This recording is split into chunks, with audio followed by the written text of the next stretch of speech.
Suhokgi sekali lagi. Oleh Rudi Badil. Lucky Sutrisno Bekti. Nesi Luntungan. Antar Suhokgi dan Idan Lubis ke atas. Oleh Rudi Badil. Jumat itu, di hari lebaran kedua 12 Desember 1969, sekitar 40 tahun lalu, kami sudah lengkap berkumpul sebelum pukul 6 pagi di stasiun Gambir Jakarta Pusat. Karena tiba sesuai kesepakatan kami secara berseloroh menyebut peristiwa itu sebagai jam Belanda, alias tepat waktu, bukan jam karet, alias jam molor. Yang selalu kelewatan beberapa puluh menit dari kesepakatan waktu pertemuan. Tepat waktu, saat itu sungguh penting.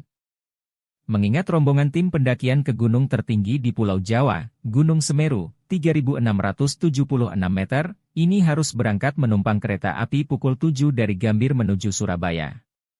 Pendakian itu merupakan peristiwa besar di samping yang pertama kalinya, bagi Mapala FSUI. Dalam daftar pimpinan rombongan itu tercatat beberapa nama besar dan pentolan pencinta alam, misalnya Suhokgi, sejarawan muda dan mantan ketua Mapala FSUI, yang juga terkenal sebagai penulis, aktivis, dan tokoh pergerakan mahasiswa di zaman awal Orde Baru. Juga ada nama Aristides Katopo. Satu-satunya yang sudah beranak istri dan memiliki jabatan tinggi sebagai pemimpin Surat Kabar Nasional Besar. Pimpinan pendakian itu dipercayakan ke tangan Herman Lantang yang di ujung tahun 1969 sudah melegenda namanya karena penelitian observasi partisipasi antropologis. Di kalangan masyarakat Dani Timur di Lembah Besar Baliem di Pegunungan Tengah, Papua. Herman juga pernah menjadi Ketua Senat Mahasiswa FSUI periode 1965 hingga 1967. Selain itu ada nama Abdurrahman, Maman, yang saat itu Ketua Mapala FSUI, serta Anton Wiana aktivis Gerakan Mahasiswa Jaket Kuning UI Rawamangun Salemba. Lalu ada lagi 3 peserta non-Mapala UI. Saya sendiri mahasiswa tingkat persiapan antropologi FSUI, berikut 2 adik yang bukan asal kampus UI, Idan dan Fantari Lubis, 19, mahasiswa Universitas Tarumanegara, dan Freddy Lodwig Lasut, 17, yang baru lulus SMA dan bercita-cita mau mendaftar dan masuk UI. Saya diajak gabung atas undangan Maman yang ketua, serta rekomendasi Suhokgi, Pak dosen, untuk mata kuliah teknik bacaan ilmiah dan kepustakaan. Kata Maman dan Su, dari sisa ingatan saya yang tertinggal, kemungkinan besar saya akan dilantik dan diberi nomor anggota Mapala FSUI. Kalau saya yang perilakunya dianggap pembangkang bisa perform lumayan. Ingat, lalu kami pelonco di hutan gunung supaya lebih dewasa dan tidak ngotot dan melawan senior-senior ya. Kira-kira begitu kata Hogi. Sembari kasih peringatan lagi supaya saya mengurangi sedikit perilaku hura-hura. Mengingat beberapa senior Mapala FSUI tidak suka terhadap saya yang anak Ormas Imada alias Ikatan Mahasiswa Jakarta atau Ikatan Mahasiswa Dansa yang katanya borjuis. Sedangkan komentarnya terhadap 2 anak luar, Su menjelaskan, persoalan itu menjadi ganjalan waktu rapat persiapan pendakian Semeru. Khususnya menjadi bahan debat dengan Herman Lantang yang mengajak serta Idan dan Freddy. Untung Wiwik terus terang bilang, gue nggak ngerti kenapa Herman bawa-bawa anak baru itu.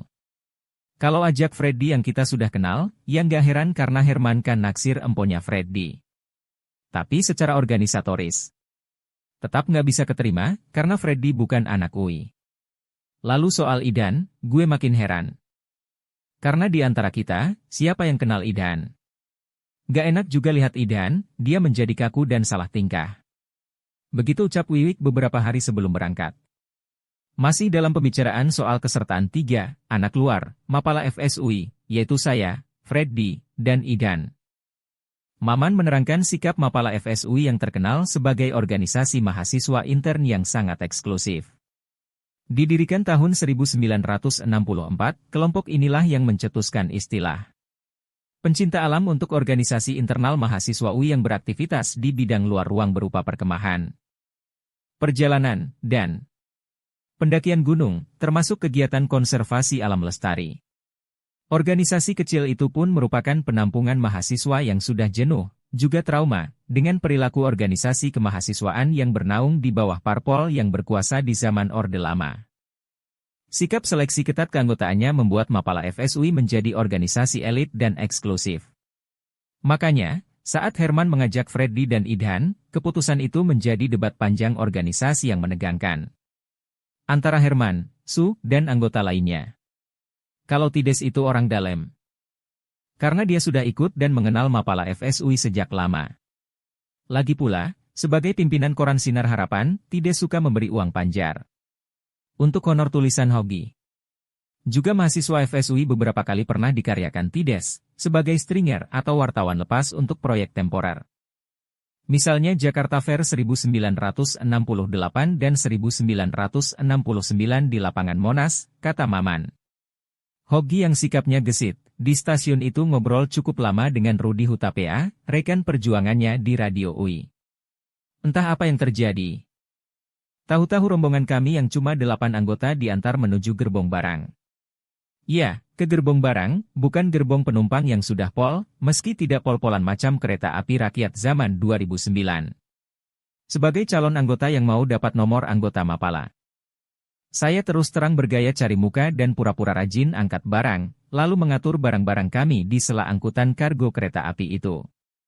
Tides dan Hogi sementara itu sibuk ngobrol dengan Rudi Hutapea, Beni Ope Mamoto, Raja Owe Tikbei. Dan Utun Leman Kartakusuma yang mengantar kami ke stasiun, lengkap dengan angkutan gratis mobil pickup birunya. Tentu semuanya hahaha ceria, malah Hogi yang ambil peranan sebagai inisiator obrolan. Sambil menitip pesan ke Rudi Hutapea agar mengikuti perkembangan politik di gedung Dewan Perwakilan Rakyat di Senayan. Entah siapa lagi yang menjadi tamu Hogi, kami sudah lupa. Saat kami masuk gerbong dan melambaikan tangan sebagai lambaian perpisahan selamat tinggal ke pengantar. Yaitu Rudi Hutapea, Raja, dan Utun.